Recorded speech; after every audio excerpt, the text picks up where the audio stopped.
오래전에 제가 참으로 충격적인 뉴스를 하나 좀 접하게 되었는데요. 한 중학생 아이가 이제 엄마가 돌아가신 후에 이제 아빠가 재혼을 했는데, 그 중학생 아이가 아버지와 이 새엄마랑 살지 못하고 새엄마의 어머니 집에, 그러니까 새엄마의 어머니 집이니까 새 외할머니 집에 보내져서 길러집니다. 그러다 이 딸아이가 중학생쯤 돼갖고 마음을 잡지 못하고 막 방황하다가 가출을 하게 돼요.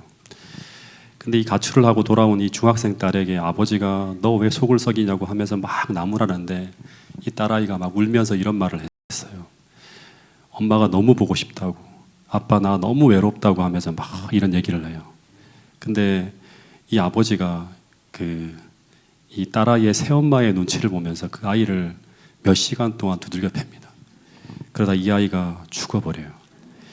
근데 더 충격적인 건 뭐냐 그러면, 이 아버지가 이 아이를 죽인 후에 집안에다가 방습제를 설치하고 방향제를 뿌려서 냄새가 안 나게 하고 그냥 실종 신고를 냅니다, 아이를.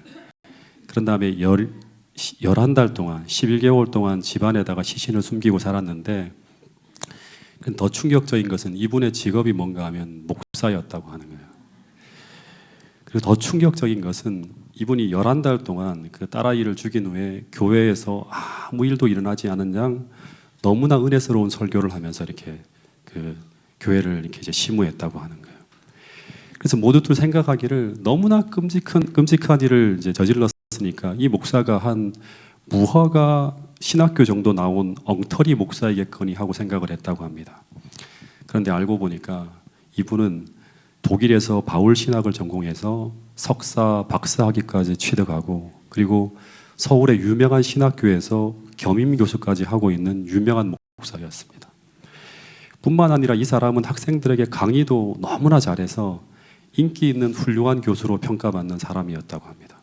그래서 이 가르침을 받고 있던 한 100여 명의 학생들이 전부 심리적인 트라우마가 생겨서 상담 치료까지 받는 그런 일이 있었다고 합니다. 여러분, 그토록 오랫동안 공부한 신학이 그의 삶과 인격엔 아무런 영향을 미치지 못했다고 하는 거예요.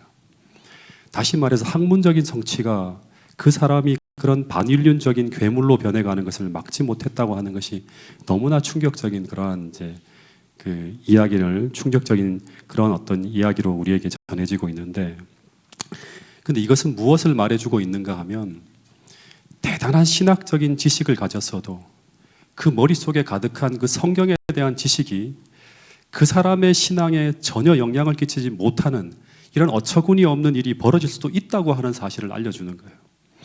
심지어 그렇게 살라고 가르치고 그렇게 살아야 된다고 전하고 그것을 노래하는 사람이라 하더라도 진짜 그가 그렇게 살아가는 것과는 별개일 수 있다고 하는 거예요.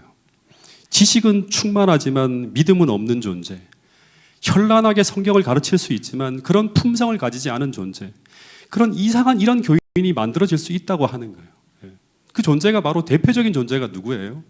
바로 유다라든가 마귀죠. 그렇죠? 그런데 이런 이상한 종교인이 만들어지는 이유가 무엇일까요? 그 이유는 하나입니다. 계속 갈라디아서 로마서를 읽어보면 그 사람에게 하나님의 은혜가 부어지지 않으면 그런 이상한 종교인이 만들어질 수 있다고 하는 거예요. 여러분, 창세기 6장 8절에 보면 세상의 모든 사람들이 다 타락해가는 그런 패역한 세상에서 노아는 하나님 앞에 완전한 자로, 의로운 자로 순종하며 동행하며 살아가는 모습이 기록되어져 있습니다. 그런데 그가 그렇게 패역한 세상에서 하나님과 동행하고 하나님께 순종하며 그렇게 살아갈 수 있는 이유가 무엇 때문인가 하면, 창세기 6장 8절에서는 그가 하나님의 은혜를 받고 있었기 때문이라고 분명히 이야기하고 있습니다. 여러분, 그래서 오늘 우리가 정말 믿음으로 하나님과 연결되어져 살고 있지 않다면, 그래서 하나님의 은혜가 우리에게 부어지지 않고 있다면 우리는 하나님의 은혜 없이 교회를 다닐 수도 있습니다. 성령과 관계없이 하나님의 일을 할 수도 있고 그리스도의 사랑 없이 열심을 낼 수도 있다고 하는 것입니다. 여러분, 그래서 오늘 우리는 이 시간 스스로에게 물어봐야 돼요. 나는 오늘 어떤 목적으로 성경을 읽고 있는지, 다시 말해 오늘 이 예배에 참석하고 있는 내 마음의 목적과 동기가 무엇인지, 정말 내가 하나님과 연결되어져서 믿음으로 이 모든 일을 행하고 있는지, 이 시간 스스로에게 한번 자문해 볼 수 있는 이 시간 될 수 있기를 간절히 바라겠습니다. 이 마태복음 5장에 보면 산상수훈이 나오는데 근데 그 시작인 팔복을 보면 하나님의 은혜는 언제 임하는가 하면 심령이 가난하고 의에 줄이고 목마른 가운데 정말 그렇게 살지 못하는 나의 심령에 애통이 터져 나오는 그런 간절함이 있을 때 천국의 은혜가 임하게 된다고 말하고 있습니다. 여러분, 그래서 오늘 우리 안에 의에 줄이고 목마른 마음이 없다면 늘 하나님의 말씀이 넘쳐나는 말씀의 홍수 같은 그런 시대에 살아간다 하더라도 우리에게 그 하나님의 말씀이 그 어떤 영향도 끼치지 못하는 이런 일이 벌어질 수도 있다고 하는 사실을 다시 한번 우리 모두가 기억할 수 있게 되기를 간절히 바라겠습니다. 여러분, 아무리 많은 말씀을 들어도 우리에게 변화가 일어나지 않는 그런 놀라운 일이 벌어진다고 하는 거예요. 근데 그렇게 되면 어떤 일이 벌어지는가 하면 첫 번째는 구원의 확신이 사라집니다. 두 번째는 믿음이 붕괴되어지고 그러면 마침내 하나님의 존재까지도 의심하게 돼요.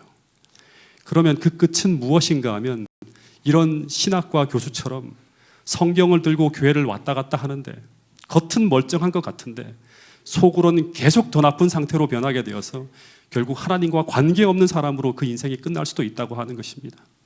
여러분, 이것이 바로 노아홍수 시대의 의인들의 타락의 모습이었고 예수님 당시의 유대인들의 모습이었다고 하는 것입니다. 그래서 초림 당시에 예수님은 이 당신의 제자들을 이런 기성 종교인들 중에서가 아니라 가버나움이라고 하는 아주 변방에 있는 그런 사람들 중심으로 제자들을 선택하게 됩니다. 근데 그 이유가 무엇 때문인가 하면 이 당시 예수님의 제자들은 당시 종교인들과는 크게 달랐어요. 근데 무엇이 달랐는가 하면 그 당시의 종교인들은 이게 하나님의 말씀이라고 하는 것은 실천할 필요가 있는 그런 말씀이 아니었어요. 그들에게 하나님 말씀은 단지 의식과 규례와 종교 형식을 위해 필요한 것이었어요. 그냥 아침 저녁으로 혹은 안식일이나 또는 성전이나 회당에서 종교 예식을 위해 읽고 낭독하기 위해 존재하는 것이지 그 이상을 위해 필요한 것이 아니었습니다. 근데 오늘 우리에게도 그럴 수 있다고 하는 것입니다. 그러다 보니까 그 당시에 위대한 선지자였던 침례 요한이 등장해도 심지어 성경의 저자이신 예수님이 친히 오셔서 말씀을 선포해도 그들에게는 흥미있는 정도이지 그 말씀이 그들의 삶을 움직일 수 없었다고 하는 거예요. 왜냐하면 그 말씀은 이미 30년, 40년, 50년 동안 수도 없이 들어왔던 그런 말씀이기 때문이에요. 근데 여러분, 베드로에겐 이 하나님의 말씀이 달랐다고 하는 것입니다. 어떻게 달랐는가 하면 성경을 보면 언제나 베드로에게 이 하나님 말씀은 베드로의 삶 속에 실천되어지고 시험되어지는 것이었어요. 심지어 하나님의 말씀을 들으면 지난주에도 말씀드린 것처럼 물리로라도 뛰어드는 실천적인 모험을 강행했던 사람이 바로 누구인가 하면 베드로였습니다. 다른 사람들은 물 위로 걸어오라는 하나님의 말씀이 들려도 순종하지 못합니다. 왜냐하면 물 위로 걸어가려면 자신의 생명을 걸어야 되기 때문이에요. 그런데 베드로는 그렇게 할 수 있는 사람이었다고 하는 것입니다. 그래서 예수님은 이 베드로의 그런 특성을 보신 후에 요한복음 1장 42절에 지난주에도 드렸던 말씀인데 이런 말씀을 주셨어요. 한번 읽어볼까요? 요한복음 1장 42절 말씀입니다. 시작. 데리고 예수께로 오니 예수께서 보시고 이르시되 내가 요한의 아들 시몬이니 장차 게바라 하리라 하시니라. 여기 보면 예수님은 베드로를 보시고라고 하는 말씀이 나오는데 이 시대의 소망에 보면 예수님은 여기서 두 가지를 보셨어요. 그 하나는 품성적인 결함을 보셨다고 합니다. 충동적인 성질과 연약함. 베드로가 가지고 있는 모든 연약함을 다 보셨어요. 근데 주님은 그것만 보신 것이 아니라 주님은 이 모든 연약한 특징들을 다 극복할 수 있는 베드로의 더 큰 가능성을 보셨다고 합니다. 그 가능성이라고 하는 것은 무엇인가 하면 또다시 말하지만 하나님의 말씀을 들으면 즉시 행하는 사람이 누구인가 하면 베드로예요. 그래서 예수님이 너가 요한의 아들 시몬이니 장차 게바라 하리라. 게바라 하리라고 하니 새로운 이름을 지어주는데 이 게바는 아람어로 게바라고 부르는 거고요. 이거를 이제 헬라어로 번역하면 페트로스, 오늘 우리가 말하는 베드로예요. 근데 이 베드로라고 하는 그런 이 단어의 의미는 뭔가 하면 바위, 반석이라고 하는 뜻이에요. 즉 베드로라고 하는 의미는 뭔가 하면 견고하여 흔들리지 않는 바위를 말해요.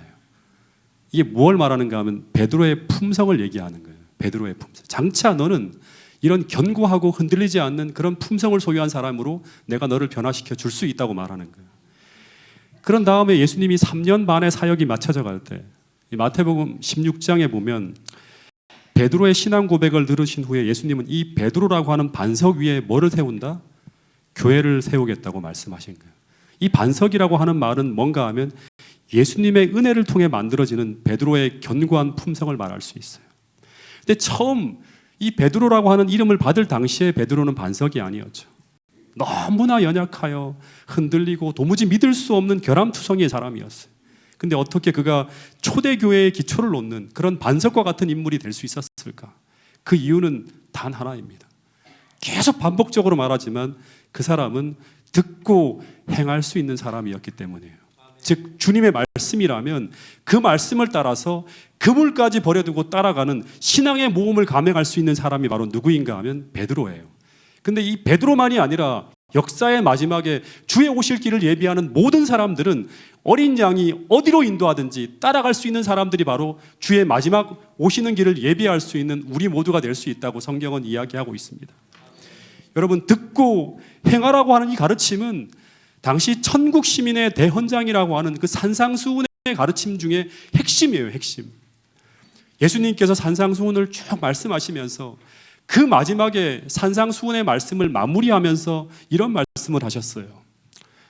마태복음 7장 24절부터 28절의 말씀을 같이 한번 읽어보겠습니다. 시작. 그러므로 누구든지 나의 이 말을 듣고 행하는 자는 그 집을 반석 위에 지은 지혜로운 사람 같으리니 비가 내리고 창수가 나고 바람이 불어 그 집에 부딪히되 무너지지 아니하나니 이는 주추를 반석 위에 놓은 까닭이요 나의 이 말을 듣고 행하지 아니하는 자는 그 집을 모래 위에 지은 어리석은 사람 같으리니 비가 내리고 창수가 나고 바람이 불어 그 집에 부딪힘에 무너져 그 무너짐이 심하니라. 예, 여기 산상수훈의 결론은 듣고 행하는 신앙인과 듣고도 행하지 않는 신앙인으로 나누어지는 것으로 결론이 지어지고 있습니다. 즉 베드로처럼 듣고 행하면 우리 신앙은 점점 그리스도의 반석 위에 놓여지는 그런 인생을 살게 되고, 반대로예요. 듣고 행하는 데 실패하면 우리의 신앙과 믿음은 어떻게 된다? 모래 위에 지은 집처럼 그 위에 어떤 것도 올려놓을 수 없는 늘 흔들리는 인생, 즉 교회를 다니면서도 방황이 끝나지 않는 그런 인생으로 살게 될 수 있다고 하는 것입니다. 여러분, 교회는 시몬이 베드로가 되는 곳입니다. 다시 말해서 수많은 인생들의 거듭남이 일어나는 곳 뿐만 아니라 결함투성이의 인물이 하나님의 은혜로 변화되어서 새로운 피조물로 재창조되어질 수 있는 곳, 그곳이 바로 교회입니다. 그런데 그런 일이 일어나기 위해서 어떻게 해야 되는가 하면 우리는 하나님의 말씀을 들을 때 듣고 행해야 된다고 하는 것입니다. 그런데 말씀을 듣고 행하기 위해서 우리에게 또 하나 필요한 것이 있는데 그것은 바로 무엇인가 하면 베드로처럼 주님께서 우리를 얼마나 사랑하시는지를 알아야 돼요. 이 사랑이 우리 마음속에 부어지지 않으면 하나님의 말씀에 반응할 수 없다고 하는 것입니다. 여러분, 그래서 오늘 우리는 베드로와 주님이 인생에 4번을 만나는데 주님과 베드로가 극적으로 만나는 이 3번째 만남 속으로 함께 들어가 보고자 합니다. 이 베드로가 누가복음 5장의 해변에서 주님과 2번째 만남이 있은 후에 그물을 버려두고 전적으로 주님을 쫓아갑니다. 이 전적으로 쫓아간다고 하는 것은 마치 이런 거예요. 이제 내가 예수님을 위해서 내 생명까지도 걸고 따른다고 하는 믿음의 고백을 하는 것과 같은 거예요. 이게 원래 뭔가 하면 침례 결심이에요. 주님과 함께 죽고 거듭나서 새 생명으로 살겠다고 하는 거죠.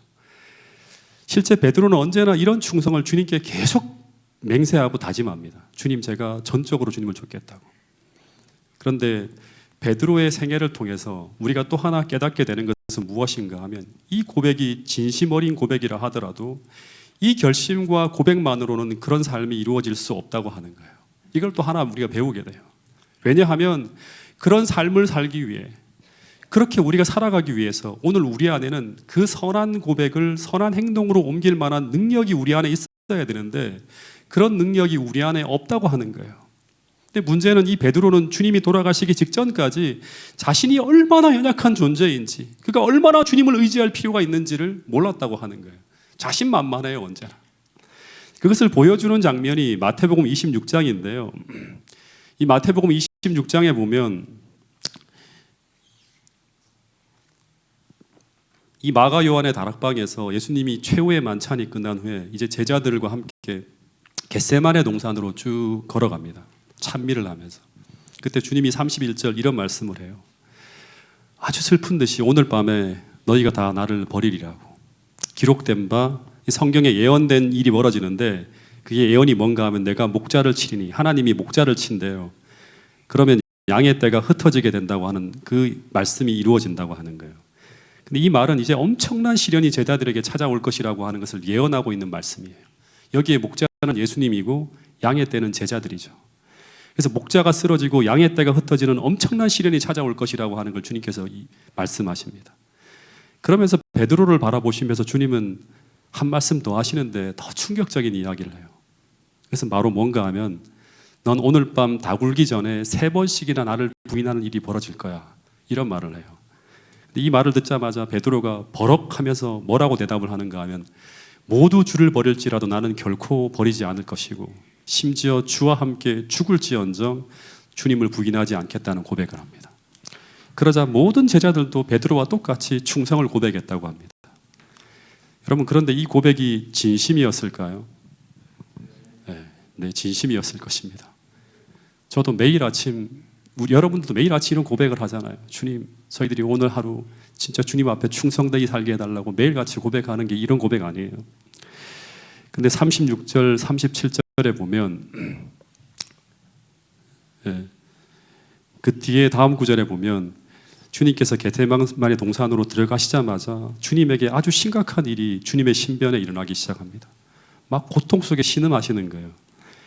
근데 이 베드로와 제자들이 그때 뭔가 두려움 속에서 기도할 것을 막 느끼기 시작해요. 근데 이 베드로와 제자들이 어떻게 하는가 하면 잠을 이기지 못하고 잠들어 버립니다. 그런데 그때마다 주님께서 옛날하고 다르게 계속 찾아와서 제자들을 깨워요. 1시 동안도 나와 함께 깨어 있을 수 없더냐? 시험에 들지 않게 깨어 있어라. 불같은 시험이 다가온다고 하면서 계속 깨워요.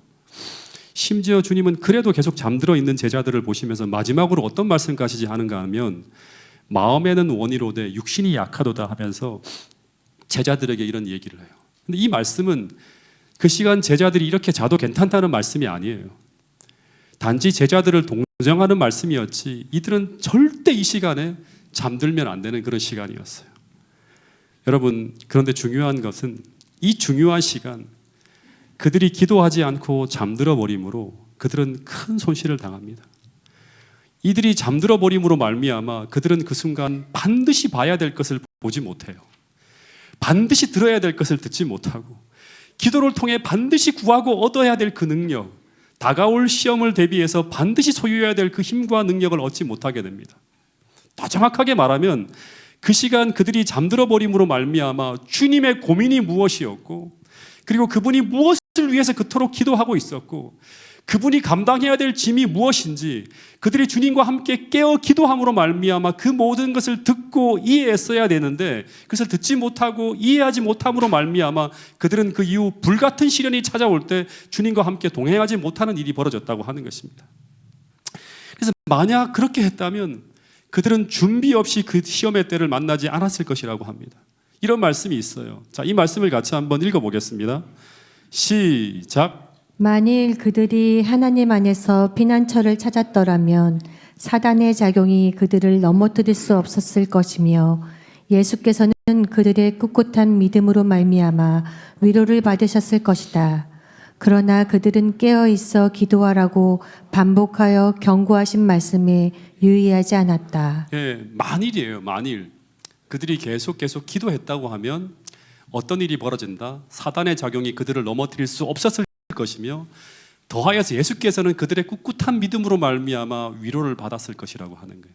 근데 예수님께서 주신 이 말씀을 유의하지 못함으로 말미암아 그 불같은 시험을 대비할 기회를 놓쳐버림으로 말미암아 아무 대비 없이 시험을 맞이하게 되었다고 하는 것입니다. 그래서 이렇게 기도하지 않은 가운데 영적 혼수 상태 속에서 이제 갑자기 이들이 깨어나요. 장면을 딱 보는데 놀라운 장면이 벌어집니다. 갑자기 검과 몽치로 무장한 폭도들이 이 아무도 모르는 이 격리된 휴식처까지 몰려와서 예수님을 체포하려고 하는 일이 벌어지는 거예요. 이곳은 아무도 모르는 곳이에요. 근데 어떻게 누가 여기에 예수님이 있다는 것을 알려주었을까요? 아무도 모를 수 있는 장소인데 막 몰려온 거예요. 막 그것을 고민하고 있을 때 그때 제자들은 그 폭도들 틈에 누가 끼어 있는 것을 본다? 너무나 충격적인 유다가 끼어 있는 것을 보게 됩니다. 더하여 가만히 보니까 이 유다가 폭도들의 길잡이가 되어서 이곳까지 폭도들을 인도했다고 하는 사실을 알게 됩니다. 이것은 제자들에게 엄청난 충격이었어요. 유다가 그런 짓을 할 것이라고 하는 꿈에도 생각지 못할 그런 일이 벌어진 거예요. 근데 더 놀라운 것은 바다를 잠잠하게 하고 병자들을 고치신 그 능력이 많은 예수님이 그 악한 폭도들을 능력으로 물리치는 것이 아니라 그 악인들에게 굴복해서 악에 굴복하여 아무런 저항도 하지 않고 너무나 무력하게 잡혀가는 거예요. 이 장면들은 제자들에게 너무나 당황스럽고 혼란스러운 그런 장면이었습니다. 여러분, 그러나 주님은 이때 필요한 모든 말씀을 다 주셨다고 하는 거예요. 이 상황에서 왜 그분이 잡혀가야 하는지, 그리고 그때 무슨 일이 일어날지에 대해서 수도 없이 제자들에게 설명하고 또 말씀해 주셨습니다. 그런데 그들은 깨어 기도하지 못함으로 영적으로 너무나 어두워져서 이때를 대비하라고 주신 그 모든 말씀들을 아무것도 기억해내지 못하는 거예요. 네. 다시 말해서 영적으로 각성되어 있지 못함으로 말미암아 그들은 이 상황을 마치 주님이 악에게 패배한 것처럼 해석하면서 엄청난 시험 속으로 들어가게 되었다고 하는 거예요. 마찬가지로 우리가 미래의 교회가 흔들리게 될 때 그때 필요한 모든 예언의 말씀들을 우리가 영적으로 깨워서 기도하는 가운데 우리가 그 상황을 해석하지 못하면 똑같은 시험 속으로 들어갈 수 있다고 하는 거예요. 그래서 이런 상황 속에서 하루 전에 그렇게 용감하게 주님 앞에 충성을 맹세하던 베드로를 비롯한 모든 제자들이 다 달아납니다. 여러분, 그래서 이런 진심 어린 고백이 중요한 것이 아니라 오늘 내가 소망하고 추구하는 그 고백이 실제 나의 삶이 되려면 오늘 우리에게는 그것을 이루어 주시는 하나님의 능력이 내게 부어져야 한다는 사실을 우리 모두가 기억할 수 있게 되기를 간절히 바라겠습니다. 그리고 그러기 위해 우리는 매일 매 순간 하나님을 믿는 믿음으로 오늘 현재를, 내일이 아닙니다, 오늘 현재를 살고 있어야 한다는 사실이에요. 즉 노아처럼 하나님의 은혜를 우리는 매일 매 순간 받는 삶을 살고 있어야지만 우리는 끝까지 주님과 동행하며 그 위기일 때에도 하나님을 기쁘시게 하는 자로 살 수 있을 것이라고 성경은 이야기하고 있는 것입니다. 여러분, 그러기 위해서 우리는 항상 기도하며 주님을 의지해야 되고, 두 번째는 작은 것 하나라도 듣고 행하는 삶을 오늘 살고 있어야 된다고 하는 사실입니다. 근데 지금까지 제자들은 어떤 삶을 살아가고 있는 사람이었는가 하면 마른 주님을 위해 생명까지 바치겠다고 하였지만 실은 그 최후의 만찬석상에서 제자들이 하는 모습을 보면 주를 위해 작은 것 하나도 포기하지 못하고 작은 것 하나도 양보하지 못하고 작은 것 하나도 희생하지 못하는 그런 사람들이었어요. 그런데 그런 사람들이 주를 위해 목숨을 걸겠다고 거창한 포부를 밝힐 때 그것이 얼마나 공허하고 얼마나 의미 없는 고백인지 우리는 이 이야기를 통해서 꼭 한번 생각해 봐야 합니다. 즉 이들은 실은 주님을 위해 아무것도 할 수 없는 사람이었어요. 그러면서도 주를 위해 생명을 바치겠다고 소리치고 있는 사람들이 바로 12 제자들이었다고 하는 것입니다. 어쨌든 이 베드로가 그 잡혀가시는 예수님이 어떻게 되실지가 너무 궁금해서 그 제사장 관저까지 쫓아갑니다. 그런데 그 마당에 불이 피워져 있었다고 합니다. 그 불주위에 예수님을 잡아온 폭도들이 막 불을 쬐고 있는데 시대의 소망에 보면 이때가 동이 트기 전에 그날 밤 중 가장 추운 때였대요. 그래서 베드로가 너무 추우니까 어떻게 하는가 하면 불을 쬐기 위해서 시대의 소망의 표현을 그대로 빌리면 염치 없이 그 불가로 다가갔다고 합니다.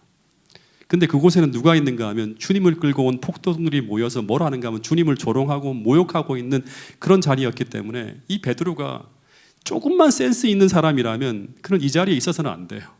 이 자리를 피해야 됩니다. 왜냐하면 이 베드로는 예수님의 제자 중에서 가장 많이 알려져 있는 사람이었기 때문이에요. 아니나 다를까 불꽃이 베드로의 얼굴을 쫙 비추자 문을 지키던 한 여자가 베드로를 금방 알아봅니다. 그러면서 너는 예수의 제자가 아니냐 하면서 베드로를 지목해 물어요. 이때 베드로가 어떻게 하는가 하면 처음에는 못 들은 체 하면서 몸을 돌렸다고 합니다. 못 들은 체 하면서. 근데 이 여자가 계속 이 사람이 예수와 함께 있었던 것을 보았다고 하면서 베드로를 계속 추종합니다. 그러면서 이제 베드로가 말하지 않으면 안 될 상황으로 몰립니다. 근데 이때 이 베드로가 이 여자의 추궁에 어떤 말을 하게 되는가 하면 난 예수의 제자가 아니라고, 나는 저 사람을 모른다면서 태연하게 주님을 부인하는 이야기를 합니다. 그런데 그와 동시에 닭울음 소리가 탁 들려왔다고 합니다.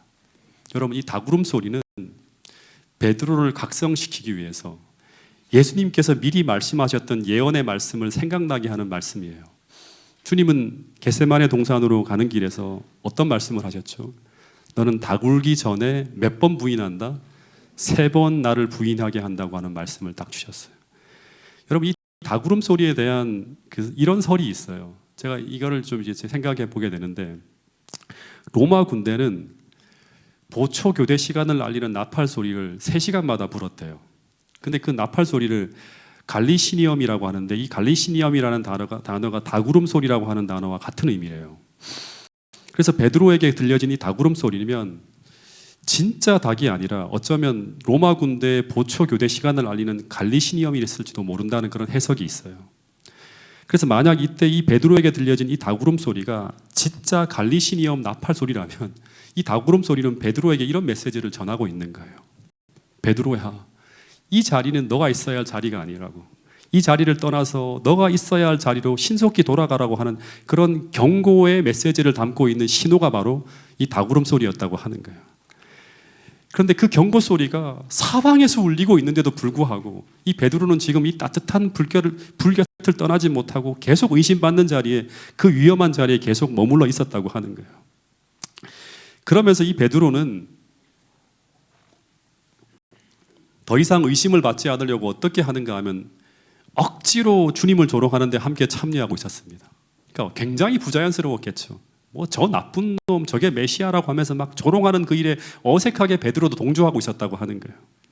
그러면서 두 번째로 이 베드로에게 주의가 집중되고 다시 이 베드로는 예수님을 따르는 자라는 의심을 받게 됩니다. 그런데 이번에는 이 두 번째 의심이라 베드로가 어떻게 하는가 하면 더 강한 표현으로 예수님을 부인해야 됐어요. 그래서 이번에는 마태복음 26장 72절에 보면 그냥 부인하는 것이 아니라 어떻게 부인한다? 베드로가 맹세하고 부인하면서 예수님을 모른다고 이렇게 부인했다고 합니다. 제가 파주중앙교회에 있을 때 2019년도인가 2020년이네요. 초에 이 사모가 장모님을 모시고 여수요양병원에 있을 때였습니다. 그때 우리 큰아들 성주는 이 대학 근처에서 자취를 하고 있었고 다인이도 대학 입시를 준비하고 있는 중이라서 제가 이 다인이를 혼자 돌보며 집에 있었는데, 근데 아침마다 제일 귀찮은 게 뭔가 하면 밥을 먹고 차려주는 것까지는 괜찮은데 설거지를 하는 게 너무 귀찮은 거예요. 이 다인이가 보통 평시에는 해주는데 입시 중이라서 제가 그것을 다 해야 됐어요. 그래서 이게 너무 귀찮아서 식사 후에 설거지를 미뤄둡니다. 나중에 한꺼번에 다 하려고. 근데 나중에 그것을 한꺼번에 하려고 하면 그럼 어떤 일이 벌어지는가 하면 그릇들에 묻은 그 음식 찌꺼기들이 부패하면서 냄새가 나기 시작합니다. 그러면 바로 설거지를 했으면 이 반찬에 기름기가 거의 없기 때문에 그냥 온수로만 닦아도 다 금방 닦아질 수 있는 거예요. 가볍게 설거지가 가능한 그런 것인데 이게 냄새가 나고 막 음식물 찌꺼기가 부패하기 시작하면 뭐를 사용해야 되는가 하면 이제 온수만이 아니라 세제를 사용해야 될 만한 그런 상황이 벌어지게 됩니다. 마찬가지로 베드로가 만약 이 정도에서 그가 회개하고 그 자리를 떠났다면 그는 더 큰 죄를 저지르지 않았을 것이고, 그러면 그토록 마음 아파하며 고통스럽게 보내야 됐던 그런 상황이 만들어지지 않았을 것이라고 하는 거예요. 여러분, 그래서 죄는 쌓여갈수록 치우기가 더 어렵고 닦아내기가 더 힘들다고 하는 거예요. 그래서 이 말은 이런 말로도 해석될 수가 있어요. 주님은 우리의 모든 죄를 다 용서해 주시면, 그러나 우리에게 남겨진 그 죄의 흔적과 그 죄로 인해 남겨진 그 깊은 경험들은 우리로 하여금 주님께 돌아가기 더 어렵게 만들고 더 깊은 상처를 남긴다고 하는 거예요. 그래서 한순간이라도 더 빨리 우리는 더 큰 죄를 짓지 않기 위해서 우리의 도피성 대신 주님께로 빨리 돌아가는 길을 택하는 것이 최선의 길이라고 하는 것을 우리 모두가 이 베드로의 경험을 통해서 배울 수 있게 되기를 간절히 바라겠습니다. 베드로가 비록 맹세하면서 거짓말을 치지만, 그런데 베드로의 이 어설픈 행동으로 인해서 사람들의 의혹은 여전히 사라지지 않고 있습니다. 그러다가 이제 1시간쯤 지나서 이 대제사장의 종들 중에 한 사람이 이곳에 오게 되는데, 그 사람은 베드로가 겟세마네 동산에서 귀를 잘랐던 그 말고의 사람의 가장 가까운 친척이었다고 합니다. 그래서 이 사람이 바로 베드로를 알아봅니다. 여러분, 그래서 우리가 꼭 기억해야 될 것 중에 또 하나는 뭔가 하면, 시험의 장소, 유혹의 장소를 우리가 떠나지 않으면 사단은 우리가 쓰러질 때까지 계속 우리를 시험한다고 하는 거예요. 아니나 다를까 이 여자는 베드로를 보자마자 바로 베드로에게 내가 저 사람과 함께 동산에 있었던 것을 내가 똑똑히 보았다고, 넌 내 친척 말고의 귀를 자른 바로 그놈이다 하면서 막 몰아붙입니다. 그래서 바로 베드로는 당황하면서 어떻게 하는가 하면 아니라고 말했겠죠. 그런데 이제 세 번째 같은 의심을 받게 되자 그 뜰 안의 군중들이 다 베드로를 향해서 의심의 눈초리를 보냅니다. 뭉성뭉성하기 시작하는 거예요. 그런데 이때 이 베드로는 나는 절대 저 사람과 상관없는 사람이라고 부인합니다. 근데 문제는 뭔가 하면 그 말이 너무나 순진해요. 왜냐하면 베드로가 강하게 부인하는 그 말들에 사용되어진 단어들이 거기에 있는 폭도들이 사용하는 단어와 너무나 달랐기 때문이에요. 절대 폭도들은 그런 순간 그런 감정을 그런 단어로 표현하지 않습니다. 보통 폭도들은 강하게 항의하며 거절할 때 어떻게 하죠? 아주 더러운 욕설들을 사용하는데, 그런데 베드로가 사용하는 단어가 너무나 고운 단어인 거예요. 그래서 이 여자가 뭐라고 하는가 하면, 너는 분명 그놈이 맞다고 하면서 그 근거로 제시하는 것이 바로 뭔가 하면, 너가 말하는 그 말씨와 그 언어들이 너가 저 예수의 제자라고 하는 것을 뭐한다? 증명하고 보여주고 있다고 하는 그런 말을 해요. 여러분, 그래서 제가 하나 생각하게 되는 게 뭔가 하면, 만약 이때 이 베드로가 정말 정신을 차리고 그래 맞아, 내가 저분의 제자라고, 저분은 죄가 없는 분이라고, 내가 저분 때문에 이렇게 변화되었다고, 저분은 내가 사랑하는 분이고 저분은 정말 선한 일만 하신 무죄한 분이라고 말하면서 그 법정에서 주님을 시인하며 주를 위해서 용감하게 증언해 주었다면 상황이 어떻게 변했을까 하는 거예요. 물론 주님이 풀려나지는 않았을 것이지만, 베드로는 큰 어려움에 당하긴 하겠지만, 그러나 베드로의 그 증언이 그 순간 십자가로 걸어가는 주님의 길에 얼마나 큰 위로가 되고 얼마나 큰 용기가 되었을까 생각해 보게 되는 것입니다. 그리고 얼마나 주님은 그 베드로의 증언을 들으면서 고마워했을까 생각할 수 있는 거예요. 그래서 베드로는 두고두고 이 지점의 실패를 죽을 때까지 괴로워했다고 하는 그런 기록들이 있습니다. 오래전에 어머니께서,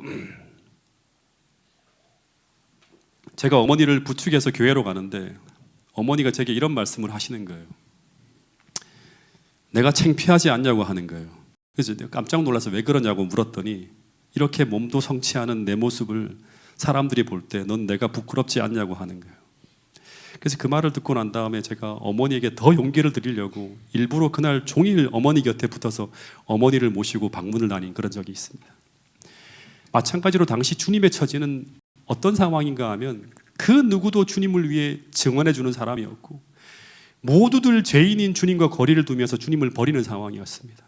심지어 제자들까지도 주님을 버리는 상황이었는데, 그런데 이 순간 주님을 가장 사랑한다고 고백하던 이 베드로마저 주님을 부인할 때 주님의 마음이 얼마나 외로우셨을까 생각해 볼 수 있습니다.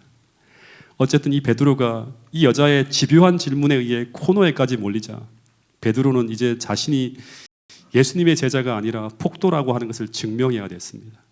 그래서 그는 이제 그가 사용하던 평소의 언어들을 다 바꾸면서 폭도들이 사용하는 상상하기도 힘든 욕설을 막 쏟아내는데, 그 욕설의 대상이 이제 여자에게서 누구에게로 향하는가 하면 예수님에게로 향하는 거예요.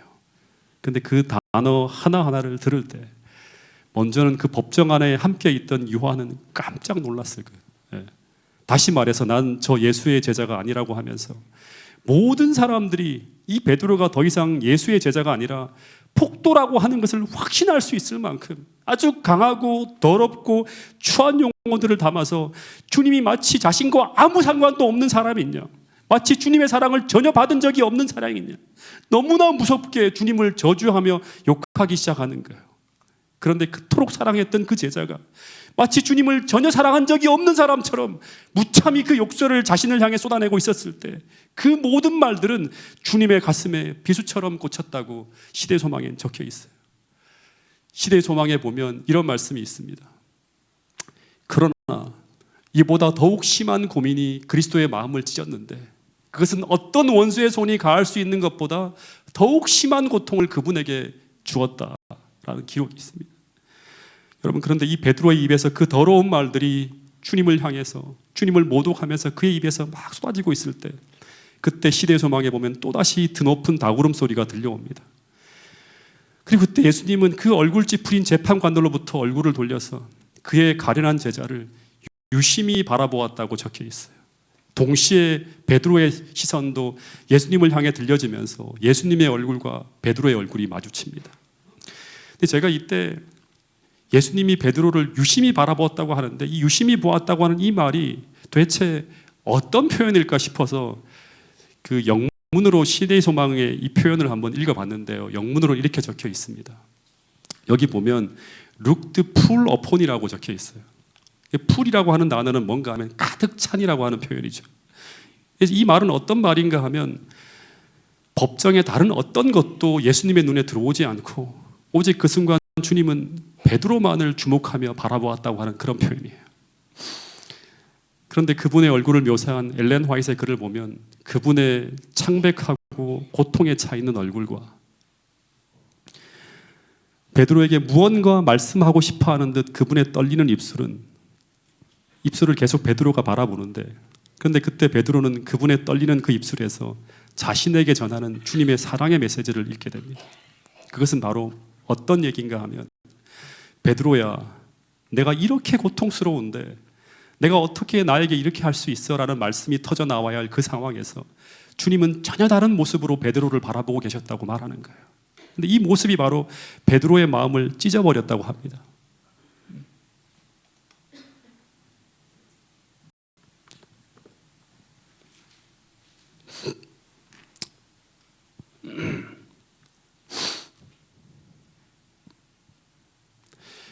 창백하고 고통에 차 있는 얼굴. 그 순간에도 무언가 말씀하고 싶어하는 듯 떨리는 입술에서 계속 베드로를 향해서 무엇인가 말씀하고 계셨는데 그 무언의 말씀들은 바로 표현해 보면 동정과 용서의 얼굴을 통해 베드로에게 전해지고 있었다고 하는 거예요. 이게 무엇인가, 이게 어떤 메시지인가 하면 바로 예수님은 지금 이 순간에도 너에 대한 사랑은, 나의 사랑은 변하지 않는다는 그런 말씀이었어요. 다시 말해서 지금 이 순간에도 내가 너를 얼마나 사랑하고 있는지 어제와 똑같이 지금 너가 나를 저주하고 있는 이 순간에도 어제와 똑같이 전혀 변함없는 그런 마음으로 지금도 너를 사랑하고 있다는 것을 알고 싶어서, 알려주고 싶어서 주님은 지금 최선을 다해서 베드로를 유심히 쳐다보고 있었다고 시대소망에는 적혀 있는 것입니다. 그런 충격적인 죄를 베드로가 지었을 때 주님은 다른 어떤 것도 눈에 들어오지 않고 오직 베드로만 쳐다보고 있었다고 하는 이야기가 바로 시대소망에 적혀 있는 글입니다. 아마 주님은 베드로에게 끊임없이 이런 말씀을 했을지 몰라요. 이 나의 얼굴을 똑똑히 바라보라고. 이 나의 얼굴에서 말하고 있는 너를 향한 완전한 용서와 나의 사랑을 똑똑히 봐야 된다고 하는 것입니다. 왜냐하면 이것을 보지 못하면 베드로는 살 수가 없고 그러면 베드로는 분명히 유다와 똑같은 길을 걸어갈 수밖에 없다고 하는 것을 그분은 알고 있었기 때문이라고 하는 것입니다. 여러분, 그런데 이 똑같은 모습이 바로 우리 어머니가 저를 대하는 모습이었고 바로 제가 다인이와 성주를 대하는 모습이었어요. 우리 아이들이 아무리 잘못해도 심지어 저의 가슴을 찢어지게 만들어도 그래도 부모의 마음은 혹여 그 아이들이 그 잘못한 일 때문에 잘못될까 봐 발을 동동 구르면서 염려하고 어떻게든 아이들을 지키기 위해 최선을 다하는 그 모습이 바로 우리 부모님이신 예수님의 모습이라고 하는 것입니다. 근데 시대소망에 보면 그 다음 구절을 보면 베드로가 너무나 가슴이 아파서 한 번 더 고개를 들어서 주님의 얼굴을 보려고 얼굴을 들었을 때 베드로를 바라보는 그 주님의 얼굴을 한 괘씸한 손이라고 한 표현을 했어요. 한 괘씸한 손이 거칠게 치는 것을 보면서 베드로는 더 이상 견딜 수 없어 법정을 빠져나갑니다. 근데 한참은 달리다가 도착한 곳이 어디인가 하면 불과 몇 시간 전 예수님이 기도하시던 장소였던 겟세마네 동산이었다고 합니다. 근데 그곳에서 불과 몇 시간 전에 일어났던 광경이 그의 마음에 떠올랐는데 베드로는 그곳에서 자기의 얼굴을 땅에 대고 죽기를 원했다고 하는 그런 기록이 있습니다. 여러분, 그런데 베드로의 세 번째 터닝 포인트는 바로 여기입니다. 여러분, 베드로는 그 겟세마네 동산에서 울고 통곡하면서 그분이 얼마나 자신을 사랑하셨는지, 그 인간의 품성을 넘어서는 그 신성의 사랑, 그 상상할 수 없는 큰 사랑을 느끼면서 깊이 깊이 회개하게 됩니다. 그러면서 드디어 그는 흔들리는 작은 인간이 아니라 기독교의 기초를 놓는 거대한 반석으로 변환되어졌다고 성경은 기록하고 있습니다. 여러분, 이 세 번째 만남을 통해 베드로의 마음에 심겨진 이 그리스도의 사랑은 더 이상 그로 하여금 그의 자아가 그의 인생에서 설치지 못하도록 압도하였고, 심지어 그 길이 십자가에 죽는 길인 줄 알면서도 그는 로마를 향해서 달려가게 되는 위대한 어떤 그리스도의 기별자로 서게 만들었다고 하는 것입니다. 여러분, 이 못난 베드로가 사도행전의 그 위대한 베드로로 변화되는 그 과정에 있었던 이 예수님과의 만남들을 우리 모두가 놓치지 않게 되기를 간절히 바라겠습니다. 여러분, 베드로를 변화시킨 그 사랑의 예수님을 오늘 우리가 만날 수만 있다면 사도행전에 나오는 그 주인공이 바로 저와 여러분이 될 수 있다고 오늘 주님은 말씀하고 있습니다. 여러분, 이 시간 잠시 제사장의 뜰에서 베드로가 바라본 그 사랑의 예수님을 이 시간 함께 찬미를 통해 바라보며 예수님이 베드로에게 던지시는 그 무언의 사랑의 음성을 우리 모두가 함께 듣는 이 시간 될 수 있기를 소망합니다.